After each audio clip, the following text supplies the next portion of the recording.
তেজগাঁ থেকে সংবাদ সন্ধ্যা নিয়ে আপনাদের সাথে আছে আমি মাহমুদা মৌমিতা এবং আমি অনিমেষকর। শুরুতেই জানিয়ে দেব শিরোনাম।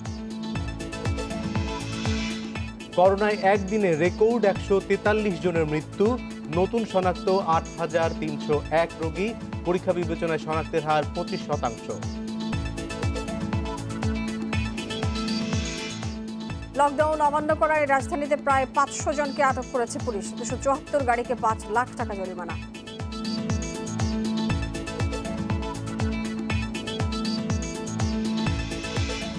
দুদিনে দেশে আসছে ৪৫ লাখ করোনার টিকা, নিবন্ধনে মেডিকেল, বিশ্ববিদ্যালয়, বিদেশগামী শিক্ষার্থী ও পুলিশ সদস্যদের অগ্রাধিকার।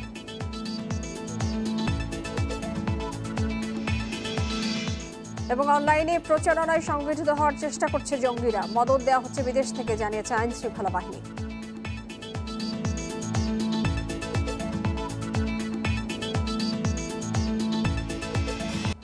শিরোনাম বলছিলাম, এবারে পুরো খবর। করোনায় দেশে একদিনে এই যাবৎকালের সর্বোচ্চ প্রাণহানি হয়েছে। বিকেলে স্বাস্থ্য অধিদপ্তরের বিজ্ঞপ্তিতে ১৪৩ জনের মৃত্যুর খবর দেওয়া হয়েছে। এর মধ্যে পুরুষ ৯০ এবং নারী ৫৩ জন। এ নিয়ে মোট প্রাণহানি হল ১৪,৬৪৬ জনের। ৫৬৬টি ল্যাবে ২৪ ঘন্টায় ৩২,০৫৫ নমুনা পরীক্ষায় করোনা শনাক্ত হয়েছে ৮,৩০১ জনের। পরীক্ষা বিবেচনায় শনাক্তের হার ২৫.৯০%। স্বাস্থ্য অধিদপ্তরের বিজ্ঞপ্তিতে জানানো হয়, দেশে মোট করোনা আক্রান্তের সংখ্যা দাঁড়িয়েছে ৯,২১,৫৫৯ জনে। সুস্থ হয়েছেন আরও ৪,৬৬৩ জন। এ নিয়ে মোট সুস্থ ৮,২০,৯১৩ জন।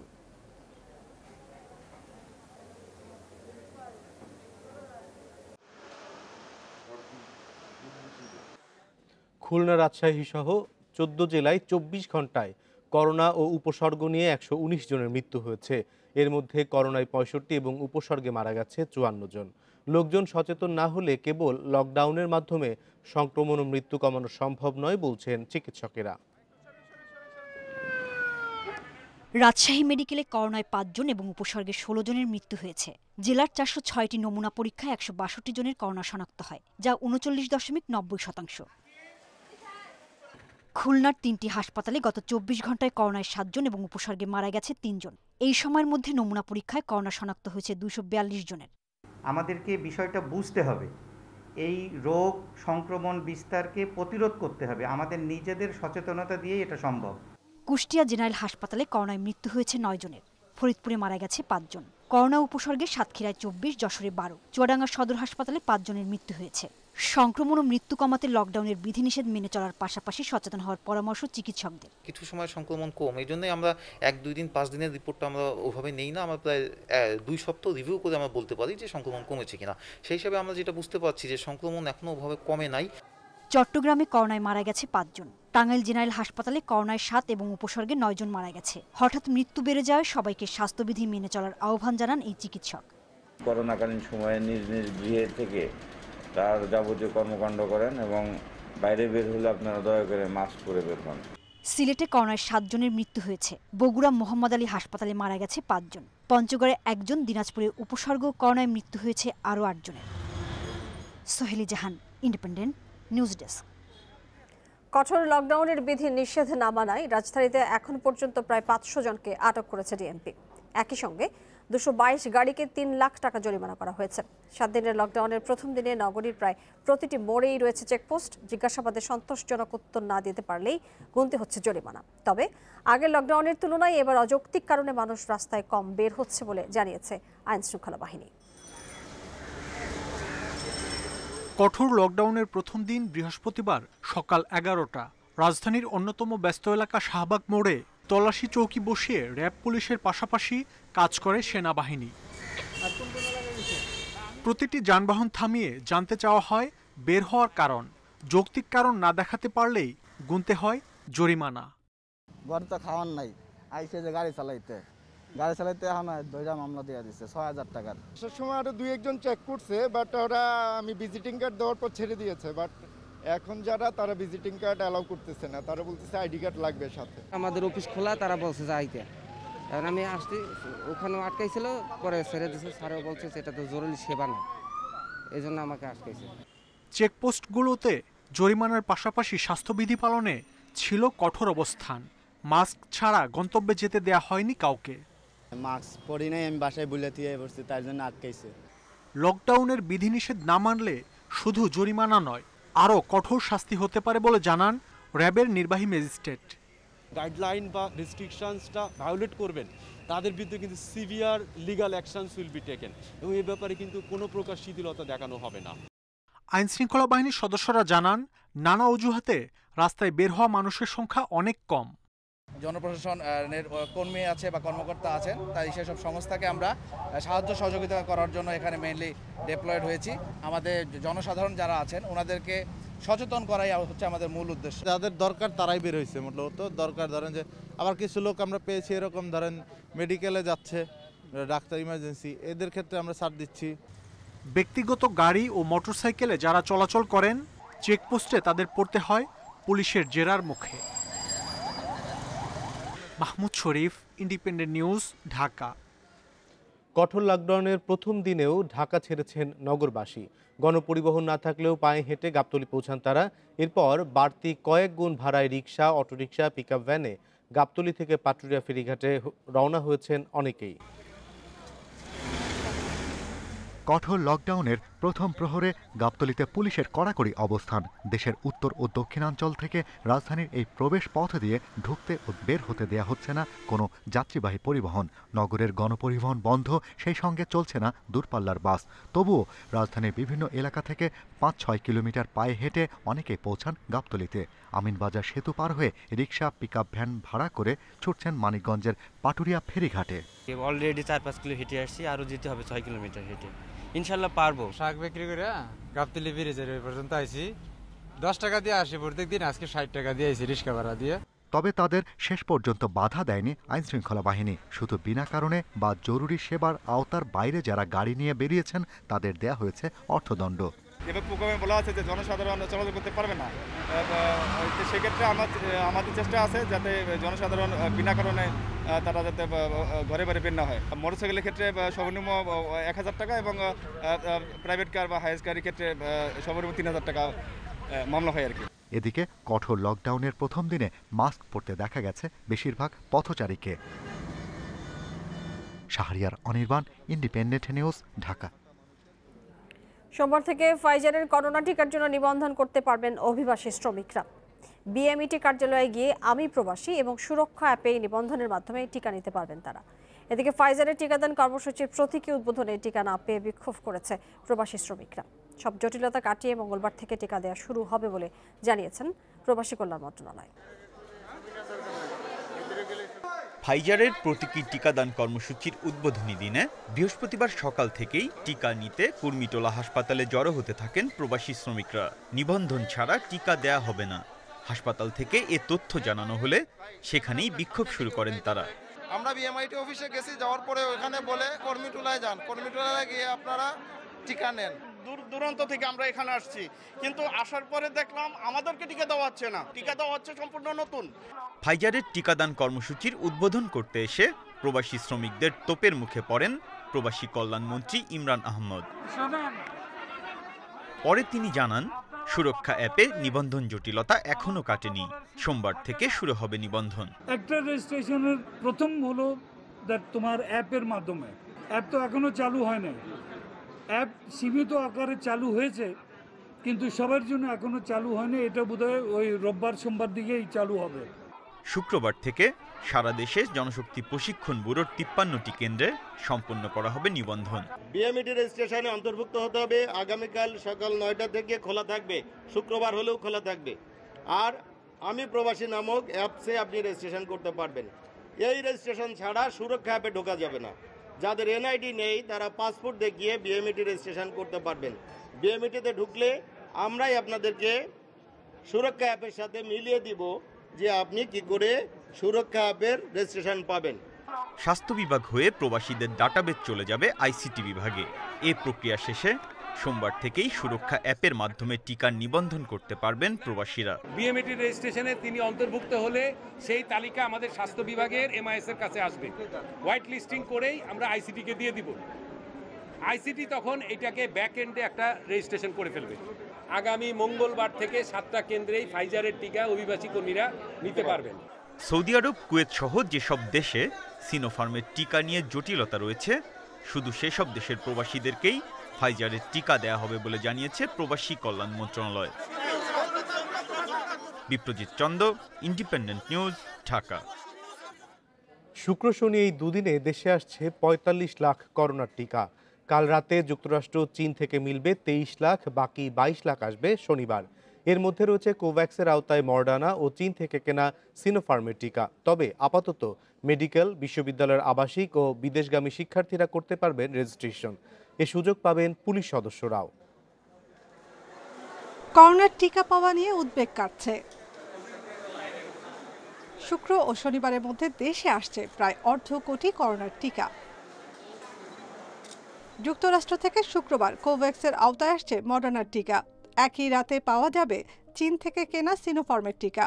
১ ঘন্টার ব্যবধানে প্রথম চালান দুটো পৌঁছবে শাহজালাল আন্তর্জাতিক বিমানবন্দরে। তা বুঝে নেবেন স্বাস্থ্যমন্ত্রী।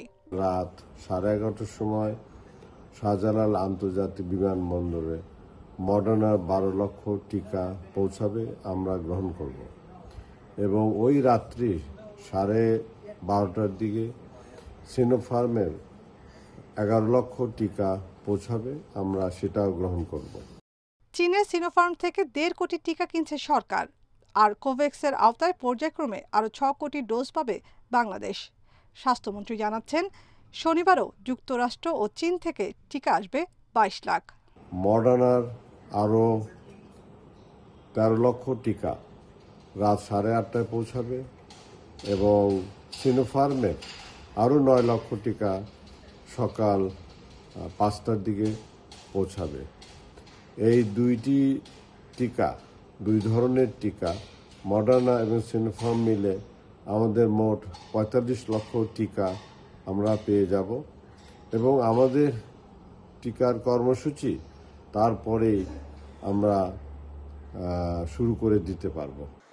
সারা দেশে টিকা দেওয়া শুরু হলেও তথ্য ও যোগাযোগ প্রযুক্তি মন্ত্রণালয় জানিয়েছে, আপাতত সুরক্ষা অ্যাপে রেজিস্ট্রেশনের সুযোগ পাচ্ছেন মেডিকেল শিক্ষার্থী, বিশ্ববিদ্যালয়ের আবাসিক শিক্ষার্থী, বিদেশগামী শিক্ষার্থী ও পুলিশ সদস্যরা। এছাড়া এখন টিকা নিতে পারবেন আগের নিবন্ধিত ব্যক্তিরাও। নাফিজাতুল্লাহ, ইন্ডিপেন্ডেন্ট নিউজ, ঢাকা। সাতক্ষীরার করোনা ডেডিকেটেড মেডিকেল কলেজ হাসপাতালে 7 রোগীর মৃত্যুর ঘটনা তদন্তে কমিটি গঠন করেছে কর্তৃপক্ষ। কমিটিকে 3 দিনের মধ্যে রিপোর্ট জমা দিতে বলা হয়েছে। আইসিইউতে 4 জন রোগী মারা গেছেন বলে স্বীকার করেছে কর্তৃপক্ষ। তবে অক্সিজেনের অভাবে মারা যাওয়ার অভিযোগ অস্বীকার করেছেন civil surgeon doctor Hossain Safayat. গত বুধবার সন্ধ্যায় হঠাৎ করে অক্সিজেন সরবরাহে যথেষ্ট প্রেসার না থাকায় তীব্র অক্সিজেন সংকটে পড়েন রোগীরা। স্বজনদের অভিযোগ, অক্সিজেনের অভাবে মারা গেছেন কমপক্ষে 10 জন রোগী। এদিকে অক্সিজেন সংকটের জন্য দায়ীদের বিরুদ্ধে ব্যবস্থা নেওয়ার দাবি জানিয়েছেন রোগীর স্বজনরা। যান্ত্রিক ত্রুটির কারণে অক্সিজেন প্রেসার কমে যায় এবং এই কমে যাওয়ার ফলে কয়েকজন আইসিইউর মধ্যে 4 জন রোগী মারা যায়। আর অক্সিজেন ঠিক ছিল, অক্সিজেনের কোনো ঘাটতি ছিল না, কিন্তু হঠাৎ কী কারণে এই যে যান্ত্রিক ত্রুটির কারণে অক্সিজেনের প্রেশারটা কমে গেল, এটা তদন্ত করার জন্য একটা তদন্ত বোর্ড কমিটি গঠন করা হয়েছে 3 সদস্যের। আইনশৃঙ্খলা বাহিনীর কঠোর প্রতিরোধে কৌশল পাল্টে জঙ্গিরা এখন সাইবার জগতে প্রচারণা চালিয়ে সংগঠিত হওয়ার চেষ্টা করছে। বিভিন্ন জায়গায় ছোট ছোট হামলার জন্য চেষ্টাও চালাচ্ছে তারা। জঙ্গিরা যখনই হামলার চেষ্টা করছে তখনই তাদের প্রতিহত করা হচ্ছে। গুলশানে হোলি আর্টিজান হামলার 5 বছর পূর্তিতে 2 পুলিশ কর্মকর্তার স্মৃতিস্তম্ভে শ্রদ্ধা নিবেদন শেষে আজ এসব কথা জানান ডিএমপি কমিশনার ও র্যাবের মহাপরিচালক। 1 জুলাই 2016 গুলশানের 79 নম্বর সড়কে হঠাৎ জঙ্গি হামলা, হত্যা করা হয় 17 বিদেশি সহ 20 জনকে। প্রতিরোধ করতে গিয়ে প্রাণ হারান 2 পুলিশ কর্মকর্তা। নারকীয় সেই জঙ্গি হামলার 5 বছর পূর্তিতে গুলশানে 2 পুলিশ কর্মকর্তার স্মৃতিস্তম্ভে ফুল দিয়ে শ্রদ্ধা জানান ডিএমপি কমিশনার। তিনি বলেন, কঠোর নজরদারির মাধ্যমে জঙ্গিদের নিয়ন্ত্রণ করা হচ্ছে। বড় ধরনের কোনো হামলার সক্ষমতা নেই তাদের।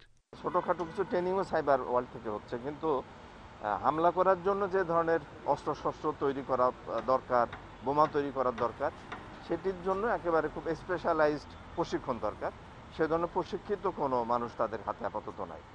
দুই পুলিশ কর্মকর্তার বেদিতে শ্রদ্ধা নিবেদন করেছে বাংলাদেশ পুলিশ সার্ভিস অ্যাসোসিয়েশনও। এরপর শ্রদ্ধা নিবেদন করেন র্যাব মহাপরিচালক। তিনি জানান, সামাজিক যোগাযোগ মাধ্যমে সক্রিয় হওয়ার চেষ্টা চালাচ্ছে জঙ্গিরা। তাদের অপপ্রচার বন্ধে কঠোর অবস্থানে র্যাব। আমরা এখন কিন্তু তাদের চেয়ে অনেক এগিয়ে আছি, যার কারণে তারা সংগঠিত হতে পারছে না এবং তাদের আক্রমণ করার মতো বা এই ধরনের জঙ্গিয়া বড় ধরনের কোনো আক্রমণ করার মতো তাদের সক্ষমতা আছে বলে আমাদের কাছে প্রতীয়মান হয় না। হামলার বর্ষপূর্তি উপলক্ষে সংবাদ সম্মেলনে আসে ডিএমপির counter terrorism and transnational crime বিভাগ। জানায়, হোলি আর্টিজান হামলার পর সিটিডিসির বিশেষ 23 অভিযানে 63 জঙ্গি নিহত হয়। সিটিডিসির এরকম তৎপরতার কারণে, আইনশৃঙ্খলা বাহিনীর এরকম কঠোর ভূমিকার কারণে আমাদের এই জঙ্গি তৎপরতা অনেকটাই নিয়ন্ত্রণে আছে। লকডাউনের কারণে একদিন আগেই ফুল দিয়ে শ্রদ্ধা জানিয়েছে যুক্তরাষ্ট্র, জাপান ও ইতালি দূতাবাস। 5 বছরে পরিবর্তন হয়েছে অনেক কিছুই। রেস্তোরাঁ এখন পরিণত হয়েছে আবাসিক ভবনে। আইনশৃঙ্খলা বাহিনী বলছে, জঙ্গিদেরও ঠিক একই অবস্থা। তাদের সক্ষমতা এখন শূন্যের কোঠায়। এমন হামলা তো দূরে থাক, ভবিষ্যতে তাদের আর মাথা উঁচু করে দাঁড়াতে দেয়া হবে না। Masudur Rahman, independent news, Dhaka. 30 June পর্যন্ত সচল থাকা সকল মোবাইল হ্যান্ডসেট স্বয়ংক্রিয়ভাবে নিবন্ধন করতে বিটিআরসিকে নির্দেশ দিয়েছেন ডাক এবং টেলিযোগাযোগ মন্ত্রী মোস্তফা জব্বার। সকালে অনলাইনে এনইআইআর প্রযুক্তির উদ্বোধন অনুষ্ঠানে তিনি এই নির্দেশ দিয়েছেন। এ সময় তিনি বলেছেন, গ্রাহকরা যাতে কোনোভাবেই রেজিস্ট্রেশন নিয়ে ভোগান্তিতে না পড়েন তা নিশ্চিত করতে হবে।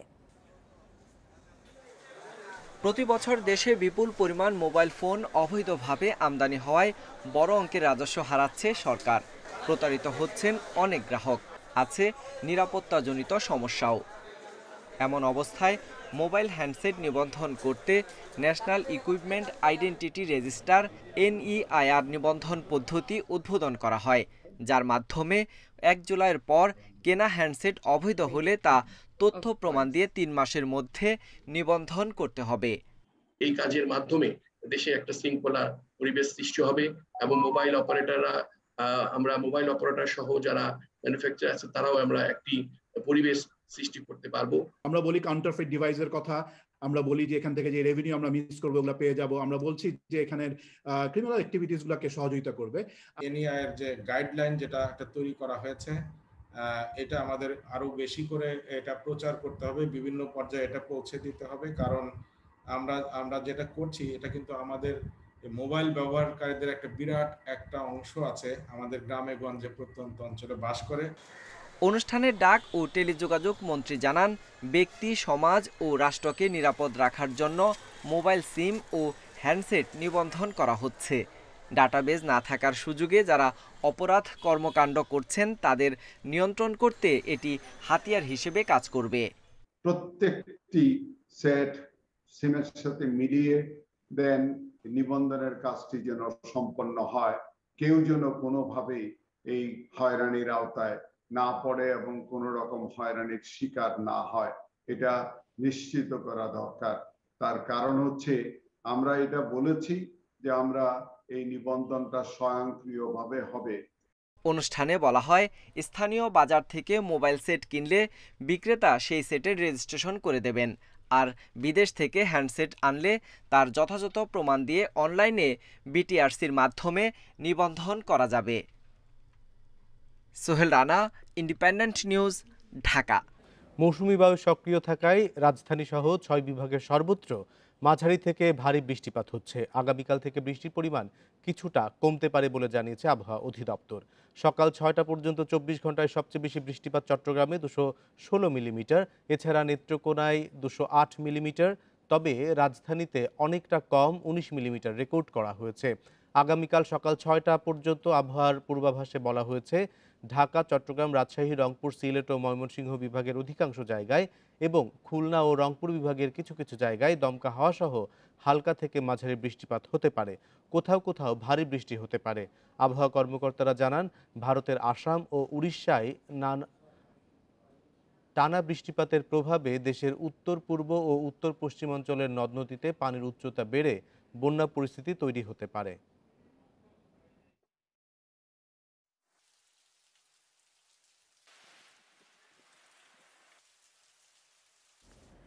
চট্টগ্রামে বুধবার রাত থেকে সকাল পর্যন্ত টানা বৃষ্টিতে জলাবদ্ধতা তৈরি হয়েছে নগরের বিভিন্ন এলাকায়। সকাল থেকে বৃষ্টিপাত বন্ধ হলেও এখনো অনেক এলাকায় অলিতে গলিতে রয়ে গেছে পানি। এতে দুর্ভোগে পড়েছেন নগরবাসী। মঙ্গলবার সকাল থেকে বুধবার সকাল ৬টা পর্যন্ত ২৪ ঘন্টায় ২১৬ মিলিমিটার বৃষ্টিপাত রেকর্ড করা হয়েছে চট্টগ্রামে। আর এতেই নগরীর আগ্রাবাদ, হালিশহর, বহদ্দারহাট, চান্দগাঁও ও মুরাদপুরের বিভিন্ন নিচু এলাকায় জলাবদ্ধতা দেখা দেয়। পানি ঢুকে গেছে দোকানপাট ও বাসাবাড়িতে। এতে চরম ভোগান্তিতে পড়েন নগরবাসী। যেভাবে পানি থাকে তো ব্যবসা কে করতে পারে? কেউ তো করতে পারে না, সবাই এক একজন এক এক করবে, তো মানুষের বাধার কষ্ট। ২-৪ ঘন্টা যে বৃষ্টি হয়েছে এই কারণে এই ব্যাপারীপাড়া এই রাস্তাতে ভালোই পানি হওয়াতে এখানকার যে যারা বাজার করতে আসছে তার জন্য খুব দুষ্কর হয়ে যাচ্ছে। এই যে গল্লির ভিতরেও পানি, মেইন রোডও পানি, চলাফেরা করতে খুব কষ্ট, অসুবিধা। সকাল থেকে বৃষ্টি না থাকলেও বিভিন্ন এলাকায় আটকে থাকে পানি। নগরীর বাসিন্দারা বলছেন, বিভিন্ন খাল ও নালা নিয়মিত পরিষ্কার না করায় আবর্জনা জমে তৈরি হয় জলাবদ্ধতা। রাস্তায় কাজ হচ্ছে না, ড্রেন পরিষ্কার করে না, ড্রেন সবগুলো জাম, ওরা খাল তালগুলো সব কিছু দাম হয়ে গেছে। সিডিএ, সিটি কর্পোরেশন ও পানি উন্নয়ন বোর্ডের ১১,০০০ কোটি টাকার ৪টি প্রকল্পের চলমান কাজ শেষ হলে জলাবদ্ধতার ভোগান্তি থেকে নগরবাসী রেহাই পাবেন বলে দাবি চট্টগ্রাম উন্নয়ন কর্তৃপক্ষের। অন্যদিকে খাল ও নালাগুলো নিয়মিত পরিষ্কার করা হচ্ছে বলে দাবি সিটি কর্পোরেশনের। মূল খাল এগুলো যেগুলো সরাসরি নদীতে গিয়ে পড়ছে, এইগুলো যদি পরিষ্কার না থাকে, আপনি শহরকে যদি একবার তকতকে জগজগে করে রাখেন, পানিগুলো যাবে কোথায়? বর্ষা মৌসুমের ভোগান্তি দূর করতে নগর কর্তৃপক্ষের তদারকি আরও বাড়ানোর দাবি স্থানীয়দের। Independent news desk. অতিবৃষ্টি এবং পাহাড়ি ঢলে ফেনীর মুহুরী নদীর ৩টি স্থানে বাঁধ ভেঙে ১০ গ্রাম প্লাবিত হয়েছে। নদীর পানি বিপদসীমার ১১০ সেন্টিমিটার উপর দিয়ে প্রবাহিত হচ্ছে। সকাল থেকে টানা বৃষ্টিতে ফেনীর ফুলগাজী উপজেলা সদরের উত্তর দৌলতপুর সরকারি প্রাথমিক বিদ্যালয় মাঠের পাশে পরশুরামের সাতকুচি এবং জয়পুর এলাকায় মুহুরী নদী রক্ষা বাঁধে ভাঙন দেখা দেয়। এতে দরবারপুর ইউনিয়নের জগৎপুর গ্রাম এবং সদর ইউনিয়নের উত্তর দৌলতপুর গ্রাম সহ 10টি গ্রাম প্লাবিত হয়। সে সময় পানিতে ডুবে যায় রাস্তাঘাট, ফসলের মাঠ। এদিকে পানি বাড়তে শুরু করেছে শেরপুরের মহারশী, চেল্লাখালী, ভোগাই নদী এবং ব্রহ্মপুত্র নদী। এরই মধ্যে নালিতাবাড়ি পয়েন্টে নদীর পানি বিপদসীমার 38 সেন্টিমিটার উপর দিয়ে প্রবাহিত হচ্ছে। পানি ঢুকে গেছে পৌরসভার অন্তত 20টি গ্রামে। পানিবন্দী হয়ে পড়েছে উপজেলার 5 শতাধিক পরিবার।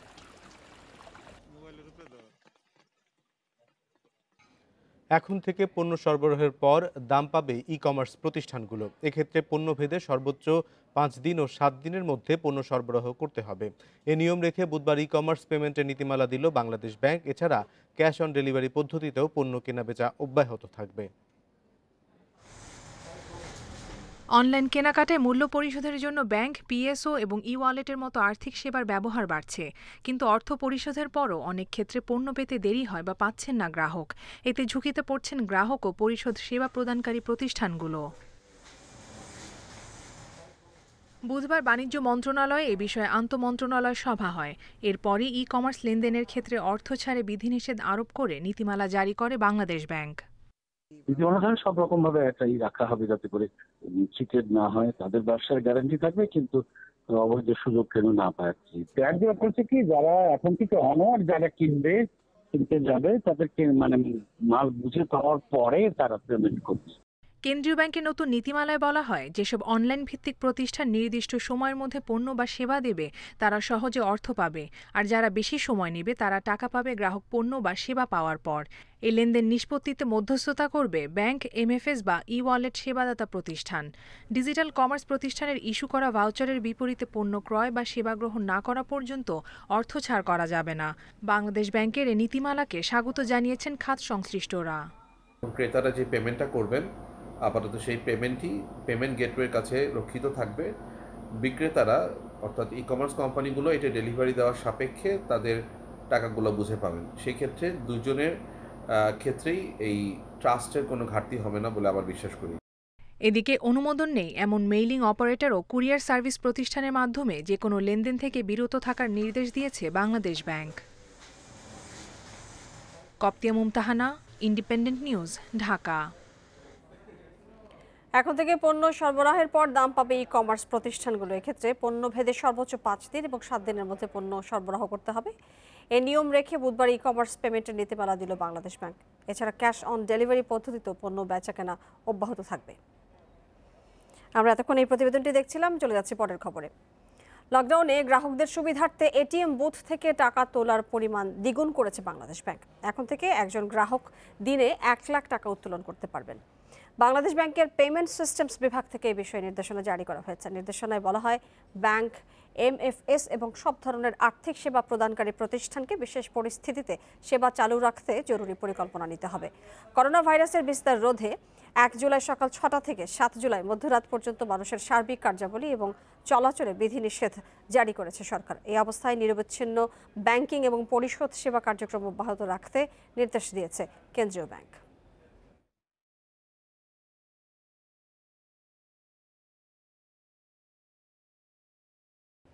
চীনের বিরুদ্ধে কোনো ধরনের ষড়যন্ত্র সহ্য করা হবে না বলে হুঁশিয়ারি দিয়েছেন দেশটির প্রেসিডেন্ট শি জিনপিং। চীনের ক্ষমতাসীন কমিউনিস্ট পার্টির শতবর্ষ উপলক্ষে তিয়ানানমেন স্কোয়ারে আয়োজিত উদযাপন অনুষ্ঠানে এই হুঁশিয়ারি দিয়েছেন তিনি। করোনা মহামারীতে বিশ্বের বিভিন্ন দেশ যখন স্থবির, তখন বর্ণিল সাজে সেজেছে চীনের তিয়ানানমেন স্কোয়ার। সামরিক বেসামরিক নানা বর্ণাঢ্য আয়োজনে চলছে ক্ষমতাসীন কমিউনিস্ট পার্টির ১০০তম প্রতিষ্ঠাবার্ষিকী। উদযাপনে যোগ দিয়ে চীনের প্রেসিডেন্ট শি জিনপিং বলেন, তার দেশের বিরুদ্ধে কোনো ধরনের ষড়যন্ত্র মেনে নেওয়া হবে না। এ সময় তাইওয়ান, হংকং, জিনজিয়ান সহ বিভিন্ন ইস্যুতে যুক্তরাষ্ট্র ও পশ্চিমা বিশ্বের হুমকি-ধামকি সম্পর্কে সতর্ক করেন তিনি। চীন যেমন কোনো দেশের উপর নিপীড়ন চালায় না, তেমনি তার উপর কোনো দেশের চোখ রাঙানিকেও বরদাস্ত করে না। চীনের মানুষ আত্মসম্মান ও গর্ববোধ নিয়ে মাথা উঁচু করে দাঁড়িয়ে আছে। চীনের বিরুদ্ধে যেই আসুক, ১৪০ কোটির মহাপ্রাচীরের সামনে তার পরাজয় নিশ্চিত। অনুষ্ঠানে উপস্থিত ছিলেন হংকং এবং ম্যাকাওয়ের নির্বাহী প্রধান। তবে দিবসকে ঘিরে বিক্ষোভ করেছে হংকংয়ের গণতন্ত্রপন্থীরা। ৭২ বছর ধরে ক্ষমতায় রয়েছে চীনের কমিউনিস্ট পার্টি সিসিপি। দলটির কিংবদন্তি নেতা মাও সেতুংয়ের পর প্রেসিডেন্ট শি জিনপিং দলকে শক্তিশালী করতে সবচেয়ে বড় ভূমিকা পালন করেন বলে মনে করা হয়। নানা ইস্যুতে দীর্ঘদিন ধরে টানাপোড়েন চলছে চীন ও যুক্তরাষ্ট্রের মধ্যে। বিশ্ব অর্থনীতিতে চীন যেমন গুরুত্বপূর্ণ প্রভাব রেখেছে, তেমনি হংকং, তাইওয়ান ও জিনজিয়ানে নির্মম নির্যাতন চালানোর অভিযোগও রয়েছে বেইজিংয়ের বিরুদ্ধে। Nusrat Serin, independent news. শ্রীলঙ্কা সফরকে ভুলে থাকতে চাইবেন আবু জায়েদ রাহি। 2 টেস্টে থেকেছেন উইকেট শূন্য। এবার টাইগারদের জিম্বাবুয়ে মিশন, সেখানে উইকেটের দেখা পেতে চান টাইগারদের 1 নম্বর টেস্ট বোলার। জিম্বাবুয়ের কন্ডিশন আশাবাদী করে তুলছে তাকে। টেস্টে বাংলাদেশকে জয়ের ধারায় ফেরাতে দায়িত্ব নিতে চান পেস ডিপার্টমেন্ট। টেস্টে টাইগারদের 1 নম্বর বোলার। সব ম্যাচে রাহির কাছে উইকেটের প্রত্যাশা ম্যানেজমেন্টের, কিন্তু শ্রীলঙ্কায় প্রত্যাশা পূরণে সফল হননি। পাল্লেকেলেতে 2 টেস্টে 41 ওভার বোলিং করেও উইকেটের দেখা পাননি। তবে জিম্বাবুয়েতে এমন অভিজ্ঞতার মুখোমুখি হতে চান না রাহি। তখন আমার বোলিংটা ভালো ছিল এবং ইকোনমি আমি যেটা চাইছিলাম সেটাই হয়েছে এবং টিমের প্ল্যান যে ছিল তাই করছি। সো এটা নিয়ে তেমন একটা চিন্তা করতেছি না। আপকামিং ম্যাচের জন্য ভালো কিছু করি, এটা নিয়ে চিন্তা করতেছি। জিম্বাবুয়ের কন্ডিশন রাহিকে আশাবাদী করে তুলছে। ইনিশিয়ালি উইকেট থেকে বাড়তি সুবিধা পান পেসাররা। রাহির মূল অস্ত্র ছোট ছোট সুইং। হারারে স্পোর্টস গ্রাউন্ডের উইকেটে কোনো পরিবর্তন না এলে প্রতিপক্ষের জন্য চিন্তার কারণ হতে পারেন রাহি।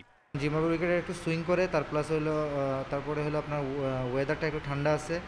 আর যেহেতু এর আগের বারও আমি একবার খেলছিলাম এ টিমে, সো আমার কাছে মনে হয় জিম্বাবুয়ের উইকেটটা একটু ভালো আমাদের পেস বোলারদের জন্য। জিম্বাবুয়ের বিপক্ষে ঘরের মাঠে খেলা সবশেষ টেস্টে দাপট দেখিয়েছিল পেসাররা। সামনে থেকে নেতৃত্ব দিয়েছিলেন রাহি। এবার ওদের কন্ডিশনও আগ্রাসন ধরে রাখতে চান তিনি। পেসারটাকে তাসকিন, ইবাদত ও শরীফুলের অন্তর্ভুক্তি আরও আশাবাদী করে তুলছে রাহিকে। আমার কাছে মনে হয় এবারে টেস্ট টিমের পেস অ্যাটাকটা খুব ভালো আছে। আমরা যদি জায়গা মতো বোলিং করতে পারি এবং আমরা আমাদের মানে যে এফোর্টটা দিতে পারি, তাহলে অবশ্যই আমরা ভালো কিছু নিয়ে আসতে পারবো। ফরম্যাট ভিন্ন হলেও ঢাকা প্রিমিয়ার লিগে খেলার মধ্যে থাকায় ফিটনেসে ঘাটতি থাকছে না। জিম্বাবুয়ে যাবার আগে 2 দিন লাল বলে কিছুটা প্রস্তুতি নিয়ে রেখেছেন। ওখানে গিয়ে প্রস্তুতি ম্যাচ দিয়ে নিজেকে তৈরির আরও সুযোগ তো থাকছেই। Saiful Majumdar, independent news. সাকিব তামিমরা সব ফরম্যাটের ক্রিকেট খেলতে চান। বিসিবির প্রস্তাবে সাড়া দিয়ে নিজেদের সিদ্ধান্ত জানিয়েছেন ক্রিকেটাররা। ফলে এখন থেকে 3 ফরম্যাটে খেলতে বাধ্য থাকবেন সব ক্রিকেটার। নতুন চুক্তিতে ক্রিকেটারের সংখ্যা চূড়ান্ত করে জিম্বাবুয়ের বিপক্ষে সিরিজ শুরুর আগেই প্রকাশ করবে বিসিবি। নতুন চুক্তিতে ক্রিকেটারদের বেতন 10 থেকে 15% বাড়ছে। টেস্ট না খেলে আইপিএল খেলার সিদ্ধান্তে সমালোচিত হয়েছিলেন সাকিব। লঙ্কায় টেস্ট খেলতে যাবার আগে সাকিবের এমন সিদ্ধান্ত ভালোভাবে নেয়নি বিসিবি। ভবিষ্যতে এমন পরিস্থিতি এড়াতে ক্রিকেটারদের পছন্দের ফরম্যাট বেছে নেওয়ার ঘোষণা দিয়েছিলেন বিসিবি প্রধান। কে কোন ফরম্যাট খেলতে চায় তাদেরকে বলতে হবে। তারই ধারাবাহিকতায় 24 ক্রিকেটারের কাছে পাঠানো হয় ফর্ম। কে কোন ফরম্যাটে খেলতে চায় এবং কোন ফরম্যাটে বিশ্রাম চায় সিদ্ধান্ত নেয়ার সুযোগ ছিল। যুক্ত করা হয় নতুন কিছু শর্ত। দেশের বাইরে সর্বোচ্চ 4টি লিগ খেলার প্রস্তাব করতে পারবেন ক্রিকেটাররা। এমনকি পারিবারিক ব্যস্ততা থাকলেও উল্লেখ করতে হবে চুক্তির মেয়াদ হবে চলতি বছরের মে থেকে ডিসেম্বর পর্যন্ত। এদিকে হারারেতে টেস্টের প্রস্তুতি শুরু করে দিয়েছে মুমিনুলের দল। ওয়ানডে ও টি-20 দলটা ওখানে যাবে 9 জুলাই। ঢাকা প্রিমিয়ার লিগ শেষে ছুটিতে সাইফুদ্দিন সৌম্যরা। তবে বিশ্রাম শেষে আবারও মাঠে নামছেন 12 ক্রিকেটার। জিম্বাবুয়ের বিমানে ওঠার আগে ওদের প্রস্তুতির সুযোগ করে দিচ্ছে বিসিবি। দেশীয় কোচ মিজানুর রহমান বাবুলের অধীনে 4 থেকে 7 জুলাই মিরপুরে চলবে অনুশীলন।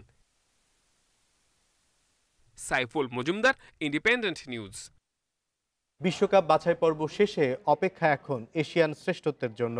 তৃতীয় রাউন্ডে 2 ভাগে ভাগ হয়ে লড়বে সেরা 12 দল। আজ মালয়েশিয়ার কুয়ালালামপুরে অনুষ্ঠিত হয়েছে ড্র। এতে গ্রুপ এতে শক্তিশালী ইরানের সাথে আছে দক্ষিণ কোরিয়া, সংযুক্ত আরব আমিরাত, ইরাক, সিরিয়া এবং লেবানন। তুলনায় কিছুটা কঠিন গ্রুপ বি। টানা 6 বিশ্বকাপ খেলার অভিজ্ঞতা সমৃদ্ধ জাপান ছাড়াও এই গ্রুপে আছে অস্ট্রেলিয়া, সৌদি আরব, চীন ও ভিয়েতনাম। এশিয়া থেকে নিশ্চিতভাবে 4টি দল খেলবে বিশ্বকাপে। প্লে অফ চ্যালেঞ্জ নিতে বিশ্বকাপে যাবার সুযোগ থাকবে 5ম দলের। তৃতীয় রাউন্ডে হোম অ্যান্ড অ্যাওয়ে ভিত্তিতে মোট 10 ম্যাচ খেলবে প্রতিটি দল। আগামী সেপ্টেম্বর থেকে 2022-এর মার্চ পর্যন্ত চলবে বিশ্বকাপ বাছাই পর্ব।